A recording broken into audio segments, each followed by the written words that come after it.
Hello and welcome to part 3 in a series of videos that I'm putting out this week where I break down all the fights taking place this weekend at UFC on ESPN 2 from a betting perspective. I've already covered 5 fights taking place on this card, which you can check out in parts 1 and 2 of this video. I'll leave a link in the description below to both those videos if you want to check them out. And I will be going through another 3 fights in today's video, part 3. Now, if you like this video and if you get a lot of value out of these videos, please hit the thumbs up button below, and also please subscribe to the channel to help it grow if you want me to keep doing these videos. So the first fight that I want to jump into in today's video is a fight that I have got a lot to talk about on. It is Desmond Green against Ross Pearson. Now, over the last few months, we have seen the bookies just throw out some absolutely absurd odds, some really inaccurate odds.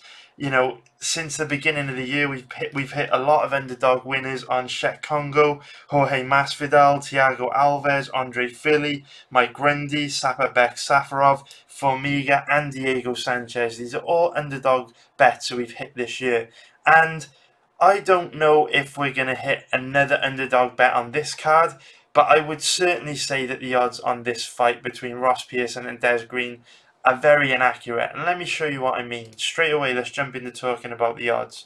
So if we look at the odds on this fight at the moment, we can see that Des Green is currently around about an average of 1.22, which is minus 455, giving him an implied probability of 82%, which means as it stands, the betting websites believe that Desmond Green has an 82% chance of winning this fight.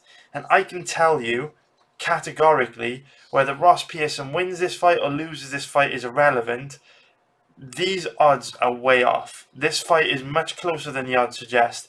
If these guys fought 10 times, Ross Pearson would win at least 3 or 4 times, which makes the odds on this fight absolutely crazy. Now, usually it would be strange to see odds as inaccurate as this, but again, when we've seen how many amazing value underdogs we've been able to hit in 2019, it really doesn't surprise me that much. And now everything that I'm going to talk about in relation to this fight doesn't mean that I think, you know, Ross Pearson is going to win. What I think is that Ross Pearson is very capable of making this a close fight, and at these odds, you know, the risk is definitely worth the reward. Because if we look at Ross Pearson's odds, which are currently around about an average of 4.50, that gives him an implied probability of 22%, just 22%. The betting site's giving him absolutely no respect here at all. In order for someone to deserve being capped at odds of 1.22, they basically have absolutely no way to lose.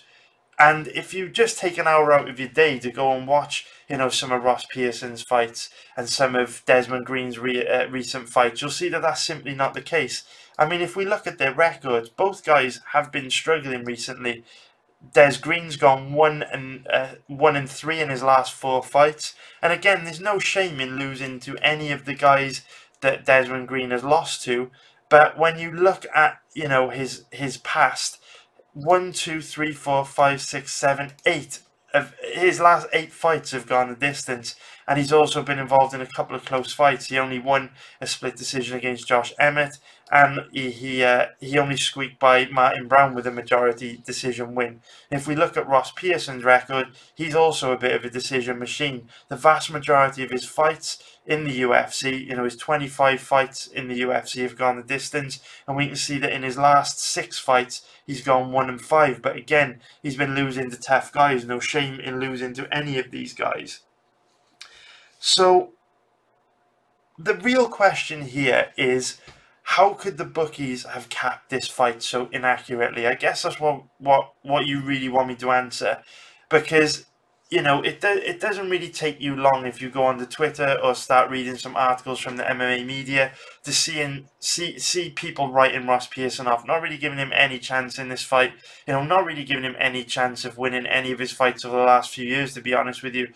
And I can see why. he definitely is on a steep decline. He is only 34 years old, but he's had over 35 pro MMA fights, and like I say, 25 of those 35 fights have been in the UFC, and Ross is one of those guys that has been consistently competing against some of the best fighters in the world. You know, you look at the names: Dan Hooker, Jorge Masvidal, Chad Laprise, Francisco Trinaldo, Paul Felder, Evan Dunham, Al Iaquinta, Gray Maynard when Maynard was good, Diego Sanchez, Melvin Guillard when he was good, Cub Swanson, Edson Barboza. The list goes on and on and on and on. Even right back at the beginning of his career, beginning of his UFC career, Pearson was fighting monsters like Andre Winner, Aaron Riley, Dennis Siver when Dennis Siver was good back in 2010. So Pearson, literally since day one, has gone through Killer's Row, and he's still hanging in there at the age of 34. And yes, he's not as sharp as he used to be. He's not as dangerous as he used to be. He's not as fast as he used to be. And now he's a little bit more hesitant to pull the trigger. But at the same time, we know that Pearson is extremely tough. He's got a granite chin, and he always shows up with cardio to fight at a high pace for 3 rounds. And based on what I've seen from Desmond Green in my fight research this week, those 3 qualities alone are enough to make this a close fight. And those 3 qualities alone make Pearson worth a value bet at his current odds, which are absolutely insane, where you get a very good return on your money for the risk you're putting up. So back on track then, how could the bookies have capped this fight so wrong? Well, again, like I say, they could be buying into the media narrative and the casual fans narrative that Pearson's completely done, which he probably is, to be honest with you. Like I say, he's got a lot of miles on his clock. He's definitely on decline. He also seems to have 1 foot out the door now that he's opened up his own MMA gym in Australia. But at the same time, we know that he always brings it, even when he was, you know, down on the scorecards against John McDessie in his last fight. If you go watch the 3rd round against McDessie, you can still see Pearson going after McDessie in the 3rd round, walking him down, trying to take his head off, trying to win the fight. But another reason why I think that the bookies might have capped this fight so inaccurately is because Desmond Green is an NCAA Division 1 qualifier, 3-time qualifier, competed in the NCAA Division 1 championships 3 times. He's a very, very strong wrestler, a very technical wrestler, and there's no surprise that Ross Pearson, or no secret, sorry, that Ross Pearson's Achilles heel has always been his grappling. But to be honest with you, Pearson's grappling weaknesses are overstated, and Desmond Green's wrestling credentials are also a little bit overstated. Now, I'm not a guy that usually uses stats to make betting decisions and cap fights. I personally think that for the most part, stats are absolutely useless in MMA betting. And the reason that stats are so useless is because fighters just compete so infrequently, and fighters just change so much over time. Now, if you think about it, I could see why stats would be useful to cap fights like basketball or baseball or football, because these teams, they're playing every week with similar squads of players, to be honest with you, and they're spending a lot of time actually, you know, going through repetitions, competing. You know, football games last for hours, American football games last for hours and hours and hours, basketball games last a long time, baseball games last hours and hours and hours and hours, and in these sports, there's a lot of repetitions and one single goal. You know, in basketball, teams trying to get the ball in the hoop. In football, try to score a touchdown or complete passes. In soccer, trying to score a goal. It's the same goal, repetitions over and over again, and the games last way longer than MMA fights, which are only 15 minutes. And because teams play every weekend, and because they spend so much time trying to achieve the same goal, and there are so many repetitions, stats start to add up. And stats become very useful in those situations because you can pick out trends because you've got so much data to work with. Stats are completely useless in MMA because every single fight is different. And there are so many different ways to achieve a goal of winning. You can win by decision, you can win by knockout, submission. There are so many different ways. I'll give you an example. Say, for example, you wanted to use stats to predict the outcome of a fighter, of someone like Joanna Jędrzejczyk. So say Joanna came into the UFC and her first 2 fights, she fought grapplers that tied her up against the cage, and took her down and made a battle to defend takedowns and completely smothered her striking. And she only had 2 fights in her first year in the UFC, and like I say, both of her opponents tried to wet blanket her.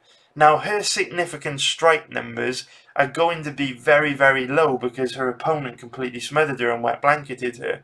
But then imagine, a year down the line, she faces someone which isn't going to try and take her down. They're just going to choose to stand and strike with her.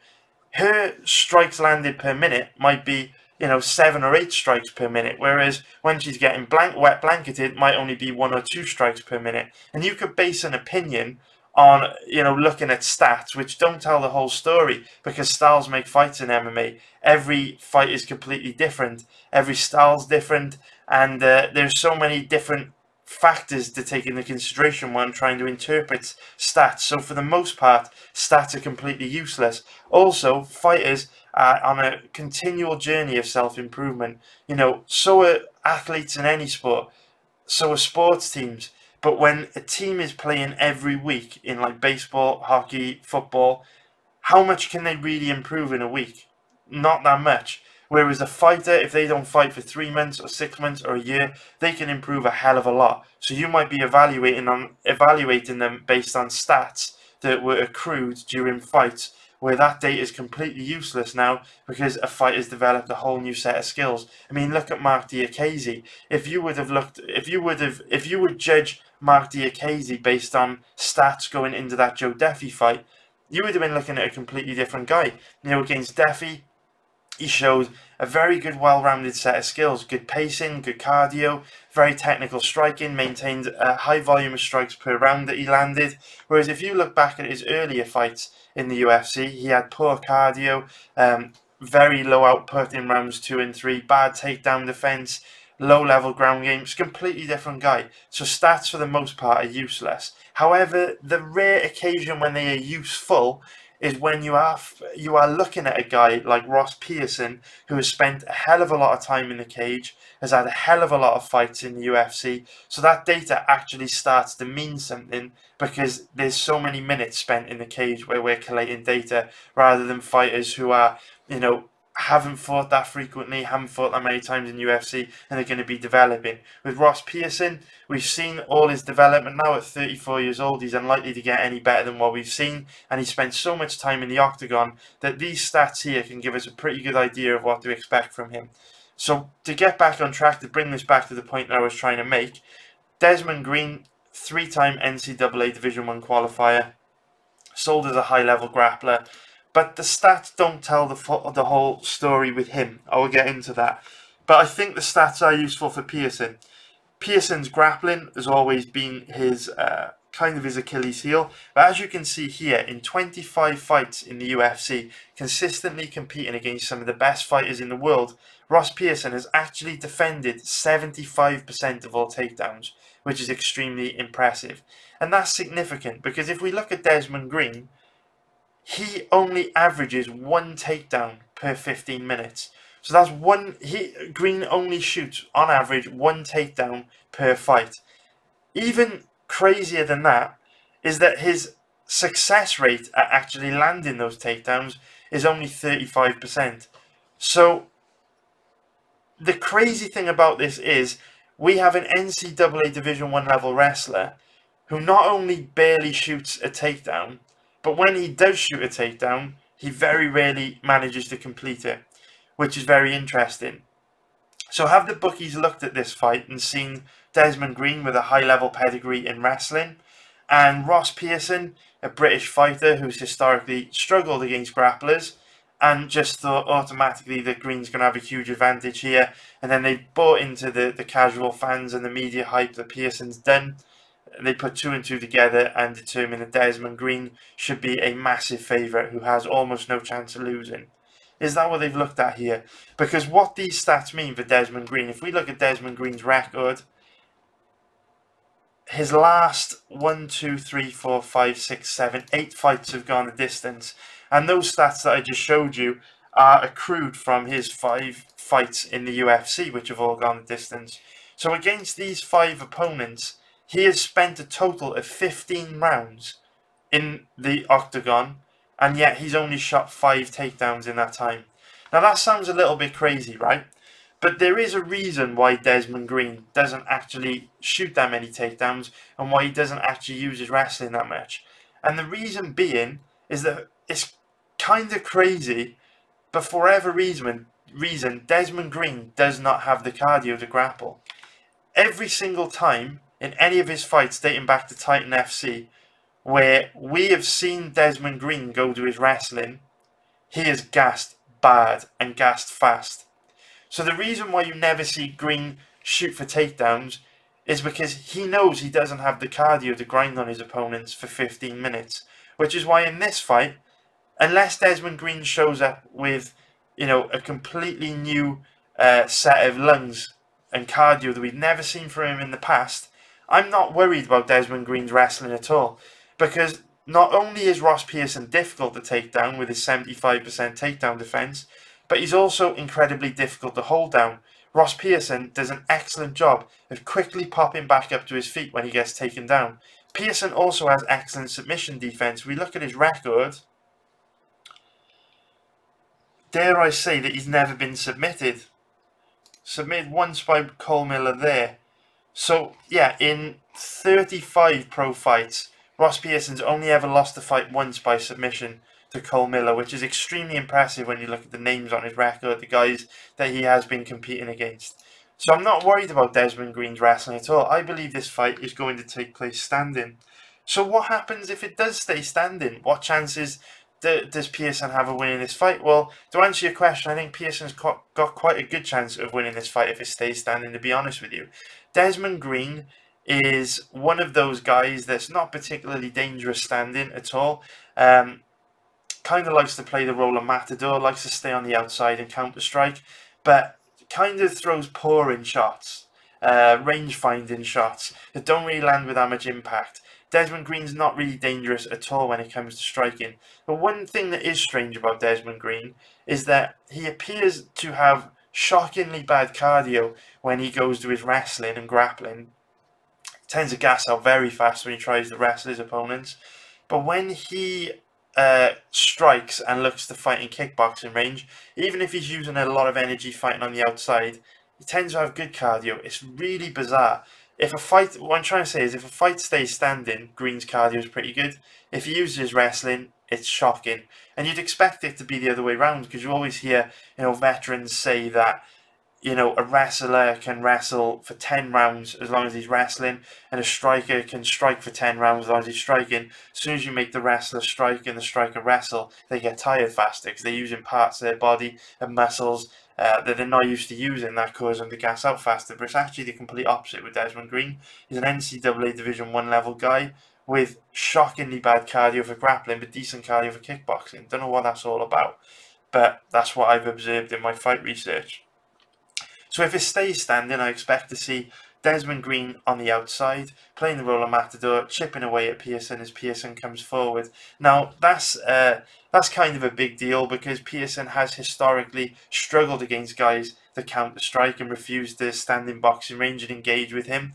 But at the same time, we do know that a certain number of MMA judges do favour aggression, octagon control and forward pressure, and Pearson certainly brings that in abundance. He will have no problem walking Desmond Green down for 15 minutes, putting a lot of pressure on him and trying to take his head off. And to be honest with you, Desmond Green doesn't really have the power in his shots to deter Pearson from coming forward. He's just not that dangerous with his hands.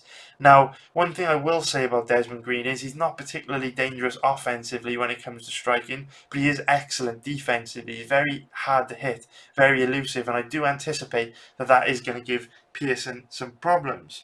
It's also worth noting that Desmond Green will have a bit of a side advantage here. He will be 2 inches taller and have a 4-inch reach advantage over Pearson. But guys, I'm talking a lot about the ways that Pearson may struggle, and I just want to talk a little bit about the ways that Pearson can win this fight, because like I say, if we look at his odds currently around about 4.50, giving him an implied probability of just 22%. So the bookies are basically saying here, Desmond Green, they basically are saying that Desmond Green has basically no way of losing this fight. And if we think about it, what happens if Desmond Green's coming in with a bad injury? What happens if he gets flash knocked out in the first round? What happens if he comes in on the back of a bad weight cut? All these factors give Ross Pearson a legitimate chance of winning. What happens if he suffers nerves and anxiety on fight day, if he gets sick? There are lots of things which add value to a bet on Ross Pearson at these odds, without taking into consideration the fact that Ross Pearson turns up and brings it every single fight. Even though he's fallen on hard times and he's lost the majority of his fights over the last 3 years, he's still brought it in every single one of these fights, still showed up with cardio for 3 rounds, still pushed the pace, still was very aggressive. Desmond Green is not particularly dangerous. The way I see this fight is I see Desmond Green on the outside picking Pearson off as he comes forward, and I see Pearson walking him down trying to land power shots. Now, Green's cardio is a little bit suspect. It tends to be better if a fight stays standing. But if Pearson starts this fight strong, gets in Green's face, walks him down, puts loads of pressure on him from the first round, I believe that Pearson can win this fight. It's going to be close. It's going to be a close matchup, but there is definite absolute value on Pearson. I think this fight will go the distance. And even if you take the stylistic matchup out of the equation, and you just consider the fact that Green might be injured, he might have a bad weight cut, he might suffer with confidence and anxiety issues, he might get sick on fight day, judges might make a bad decision. You know, these 5 factors alone give us value on Ross Pearson at these odds, without taking into consideration the fact that Pearson is not at a massive skill disadvantage when it comes to striking. It's just different styles. Could come down to judging preference, what they prefer: forward pressure, aggression and octagon control over effective counter striking. Pearson's still dangerous, aggressive. He could land a bomb on Green and knock him out. There is value on Ross Pearson here. I'm not saying Ross Pearson's going to win. Bet all your money on Ross Pearson. He's a safe bet. He's not a safe bet. There's a lot of risk with this bet. But at the same time, we like to get our money in strong positions. The way that you will make money betting on MMA is getting your money in strong positions. You know, I always talk about looking for those good deals. Ross Pearson's a good deal. Win or lose, Ross Pearson's a good bet. And I know if Pearson goes and gets absolutely ragdolled around the octagon for 15 minutes and Desmond Green decides to put in the training camp of his life and turn up and put on a grappling clinic, I know there'll be loads of you trolls in the comments calling me an idiot, calling me a fool, calling me a muppet for betting on Ross Pearson. And that's fine, because you babies will never ever make money in your life. Trust me, Pearson is a decent value bet. He's a smart bet. Don't go too big. Don't commit too much of your account balance or your bankroll to him. But he's a good calculated bet, guys, win or lose. I recommend taking a shot on him this weekend. But it's up to you. Do your own research. Tailor your own risk. You know, watch Pearson's last 3 fights. Watch Desmond Green's last 3 fights and make your own mind up. But I think there's value there. Let's move on to the next fight, guys. Let's get on to it, which is going to be Enrique Barzola versus Kevin Aguilar. Now, Enrique Barzola was one of the first names that jumped out at me when I began to research this card. Felt he might be a really good bet because he is a tough cookie. He's got amazing cardio and he relentlessly tries to wet blanket his opponents for 15 minutes, which I like. I just like that style. He's a bit of a nightmare to deal with. But this is one of those fights where I actually turned out liking the other guy. After doing my research, I actually flip-flopped on this, and after doing research, I actually favour Aguilar now. But this is one of those fights where if I could trust MMA judges to make the correct decision, I would bet on Kevin Aguilar in a heartbeat, because I think if the judges follow the letter of the law, if the judges follow the new MMA scoring criteria that came into play in January 2016, I think that Kevin Aguilar is going to win this fight. And what I mean by the new scoring criteria is under the new scoring that was set out for judges in January 2016, the instructions within the documentation for judges on how to score fights clearly states that damage and effective striking and offense on the ground in terms of going for submissions should be favoured over octagon control and lay and pray, basically, and tying up your opponent in the clinch. Those sorts of positions shouldn't be scored as highly anymore as effective striking and damage inflicted, which when judges actually follow that scoring, puts guys like Barzola at a significant disadvantage, because Barzola is the kind of grappler that just tries to wet blanket people. When he gains takedowns, he doesn't really do anything with them, doesn't really threaten submissions or do that much damage on the ground. And he also doesn't have the best top control, which means guys often are able to pop back up to their feet quickly. So the new scoring does significantly impede a guy like Barzola. But as we know, not all judges are using the new scoring, even though every single judge in MMA should be under the new ABC rules. We know that they're not. Some judges are still using the old scoring. Some judges are being very subjective in how they score fights. So I do personally believe that this fight, at least before it takes place, is one of the best examples I can think of to highlight the importance of having consistency with judging.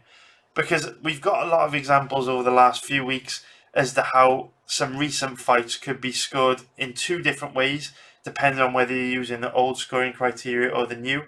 But it's rare we get a really good example of a fight where we can talk about the differences before it happens. So some recent examples are the Blagoy-Ivanov versus Ben Rothwell fight. If you are going by the old scoring pre-January 2016, I think Rothwell won that fight. He was the aggressor. He controlled the center of the octagon for the whole fight. He landed the bigger power shots on Ivanov. But if you go by the new scoring, I think Ivanov won that fight, because Ivanov was the more effective counter striker from the outside. You know, if we are not including octagon control as a significant scoring factor anymore, I believe Ivanov won that fight. Another good example was John Phillips against Jack Marshman. Under the old scoring, I believe that John Phillips won that fight, the pre-January 2016 scoring. He controlled the center of the octagon, he was the aggressor, he landed the bigger power shots. Whereas Marshman was the more effective counter-striker from the outside, and in the new scoring, I believe Marshman won. And those are fights we can talk about in hindsight, how new and old judging criteria affects the scoring of fights. But this fight in particular is a good example before it even takes place, because it should be quite easy to predict how this plays out. Barzola doesn't really have any striking at all, to be honest with you. He's quite a low-level striker. And Kevin Aguilar is a very technical striker, a good boxer, hits very hard.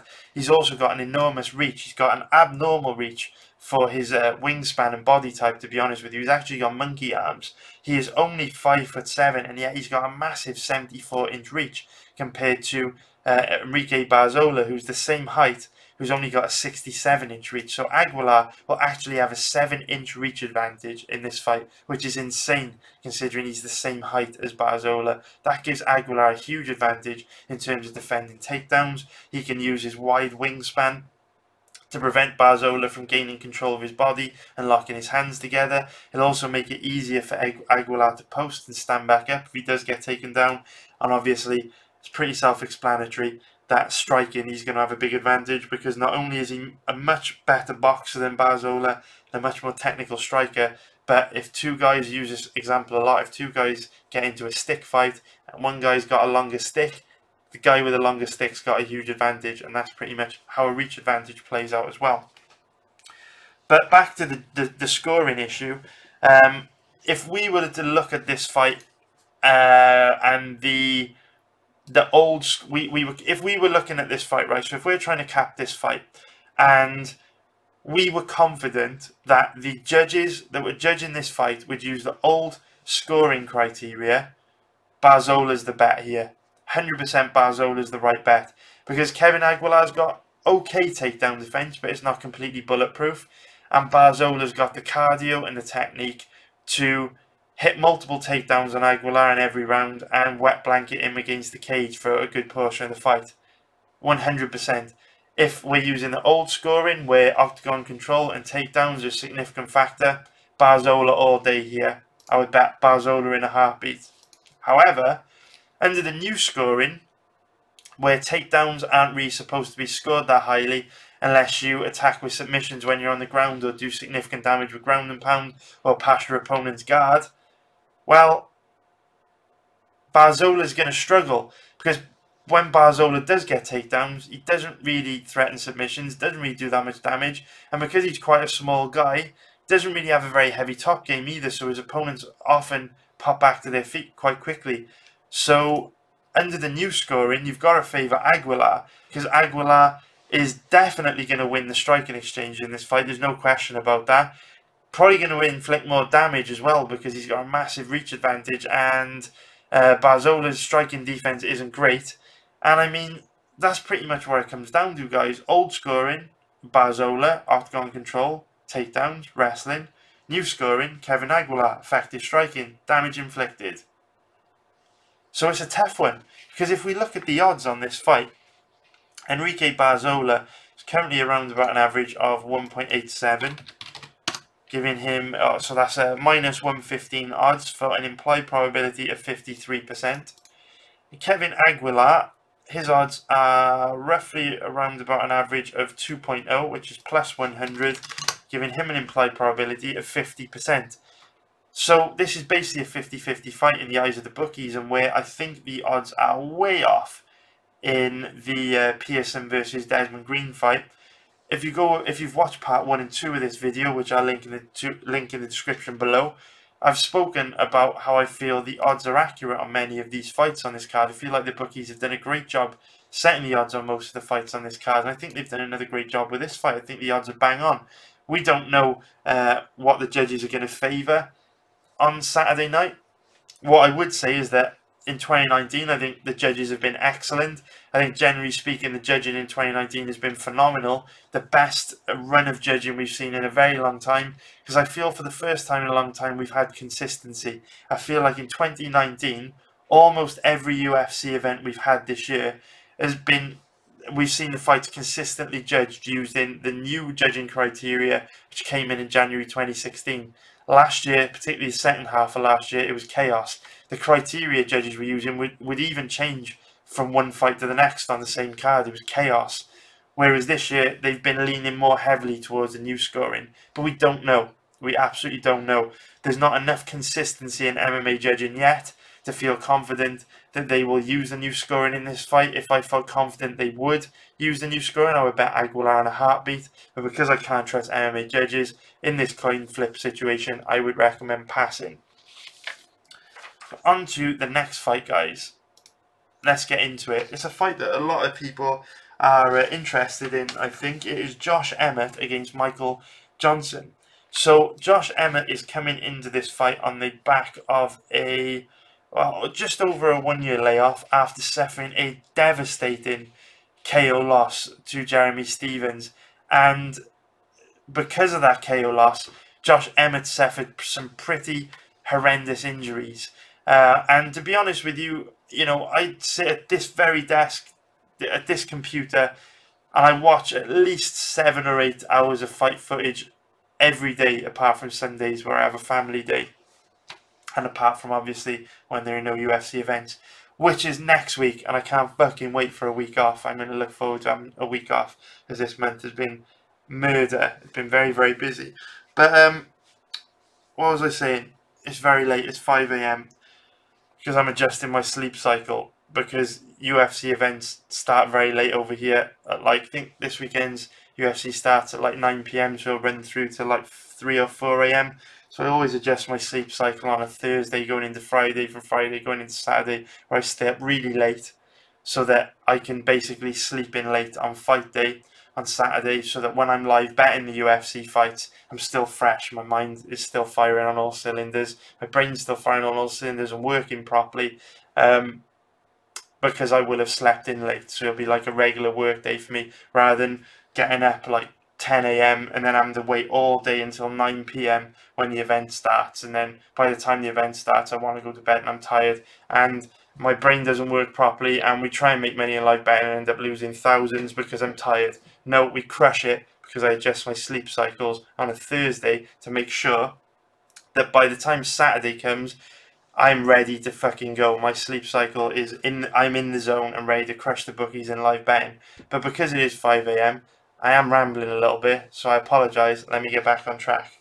So yes, Josh Emmett, 1-year layoff due to significant injuries suffered from a vicious KO at the hands of Jeremy Stephens. What I was trying to say was, during the fights when I watch him live, don't always appreciate the magnitude of the damage fighters are taking, because I spend 7 or 8 hours a day at this desk watching fights, but kind of become a little bit desensitized to knockouts and stuff. It's just another day at the office, just like a day job. But after hearing about the injuries that Emmett sustained in the fight against Stevens, was quite chilling to then go back and watch this fight, because knowing what damage he incurred from the shots that Stevens landed, I mean, it's just quite horrendous, to be honest with you. And rather than try and explain the injuries that Emmett had to overcome in getting back in the octagon on Saturday night against Michael Johnson, it's probably just better that I play some video footage of him explaining the damage that he sustained. So I'm just going to play this video clip now, where Josh Emmett talks a little bit about the damage that he suffered in that Jeremy Stevens fight. To another hospital to perform the surgery. So I had my lateral orbital was fractured, my orbital wall, my maxillary sinus, so that's like my cheek, so it was completely encaved. I had my nasal bone fractured, and then my zygomatic arch was broken as well, with a few other fractures in the face. And it was impinging my main muscle in my eye that controlled the movement of the eye. Also, my nerve in my face was being compressed. And so even right now, I still, from my left side over, is completely numb. I have no feeling in my cheek or my upper lip, and just experienced a severe concussion. And so I was there. I had a team of doctors. I had a plastic surgeon. I had an ear, nose, and throat specialist, and I had an ophthalmologist. And just from the images that they saw, they were, really concerned, just because even breaking the bone on both the orbital floor and the lateral orbit, the eye, they said the bone could have punctured the eyeball, or it could have been protruding, like popped out of my socket. And so they were pretty nervous. But when they saw me, they and I could move my eye, they were just surprised, and they kept telling me how lucky I was that I could see, for one, and I had control of my eye, and it didn't fall out or puncture the eye. And it was crazy. So I was in the hospital for a while. I did the surgery on Friday night. I was in the hospital for like 5 days. Okay. Wow. I did the surgery, and then that's kind of... So that's basically Emmett talking about the injuries that he suffered at the hands of Jeremy Stevens. So just to summarize, he suffered 3 facial fractures. He also suffered with a bad concussion, and he had to have multiple surgeries to fix the issue. He lost some feeling in his face that he may never get back. And also, on top of that, he had he was in hospital for 5 days. So they're very significant injuries, and we often see fighters change forever after suffering really bad KO losses. Some examples that I can think of recently, I always like to use recent examples. The best one I can think of was James Vick. After his brutal KO loss to Justin Gaethje, he showed up looking really nervous and fragile, and a bit gun shy against Paul Felder, and he obviously lost that fight. That was a fight you'd expect Vick to win quite comfortably, use his sharp boxing to pick Felder apart, but Vick was definitely off that night. And I do believe a big reason why he was off was simply because of that vicious KO that he suffered at the hands of Justin Gaethje. Another recent example, a good one I can think of, is Jimmy Rivera. After Jimmy Rivera suffered that devastating KO at the hand of Marlon Moraes, he just did not look the same guy against Aljamain Sterling. And actually, at the end of the second round, you can go back watch this fight, Rivera said to Tiger Schulman, who was in his corner in between rounds, he just said, "I just feel off tonight." And that's what bad KOs do to fighters. It just changes them. It makes them a little bit more confident, a little bit less confident. It just takes some of that fire away, makes them a little bit more insecure, a little bit more reluctant to let their hands go for fear of being countered and eating a big shot. It's just an inevitable fact of life. If you put your hand in the fire and get burned, you are not going to want to put your hand in the fire and get burnt again. You're going to be reluctant to do that. And like Jorge Masvidal said a few weeks ago when he was fighting Darren Till, when you go out there to take your opponent out, you often have to put yourself in a position where you can be taken out, where your opponent can counter you and KO you. And that's the problem with when you get KO'd. You don't want to put yourself in the same positions to be KO'd again. But by not putting yourself in those positions, you actually lose something as a fighter. You lose your confidence. You don't do the same things you used to do. And if a certain style is what got you to the dance in the first place, then you're no longer fighting in that way. A lot of the time, fighters go on a steep decline and they're not the same after a KO. Now, I always use the example about the broken jaw. A broken jaw is literally one of the worst injuries that a fighter can have. When a fighter breaks their jaw, they're almost never the same again. They become more tentative, more passive, their output drops. They just much less confident, much less aggressive, and they also lose their ability to take a punch. Their chin declines as well. So knowing what the effects of a bad KO are, knowing what the negative effects of breaking your jaw are, it's fair for us to assume that the probability is that Josh Emmett is going to not be the same guy after suffering those severe facial injuries and also a nasty concussion. It's fair to say that that vicious KO at the hands of Jeremy Stephens is going to take something out of him. And fighters tend to go one of two ways. When they suffer a really significant injury like that, like a broken jaw or a really bad KO, they're often not the same in the 1 or 2 fights immediately following the fight where they got brutally KO'd or broke their jaw. But eventually they may get their confidence back and improve, or go back to the same guy they were, or evolve and come up with a completely new style which works for them. But sometimes they don't, and sometimes they just decline, and sometimes they never get it back. When it comes to capping fights and talking to you guys about how I feel fights will play out, there will always be exceptions to the rule. There will always be outliers. For example, I always say that when you reach the age of 33, on average, every year after the age of 33, the levels of testosterone that a male athlete's body produces significantly declines. And that's why past the age of 33, fighters tend to go on quite a steep decline. The time starts to catch up with them. And I always get people in the comments say, oh, but what about DC? And that's fair enough. There are always outliers. There are always exceptions to the rule. There are always going to be exceptions to the blanket statements and generalizations I hit you with. But generally speaking, the vast majority of fighters, when I make these general statements, fit into these categories. So, for example, the vast majority of fighters will struggle against someone who has a 7-inch reach advantage over them. Not all fighters will, but the majority will. And another blanket statement I'm going to hit you with now is that in the fight immediately following a brutal KO or broken jaw, fighters almost always underperform. Now, I'm sure some of you guys are going to hit me up in the comments and say, oh, but what about such and such guy that got brutally KO'd, had his jaw broken in 12 places, and then in the next fight fucking knocked the guy out in 30 seconds and did a backflip off the cage. Yeah, I'm sure there are guys like that out there, but generally speaking, fighters do significantly underperform immediately following a very brutal KO loss like what Emmett is coming back from. Which is a shame. It is a real shame, because if it wasn't for the insecurities over how he may look on Saturday night, I think he'd be a good bet at these odds. I really do. If we look at the odds on this fight at the moment, they're roughly about dead even. The average odds available on Emmett are around about 1.91. Which is minus 110, giving him an implied probability of 52%. And the odds on Michael Johnson are around about the same.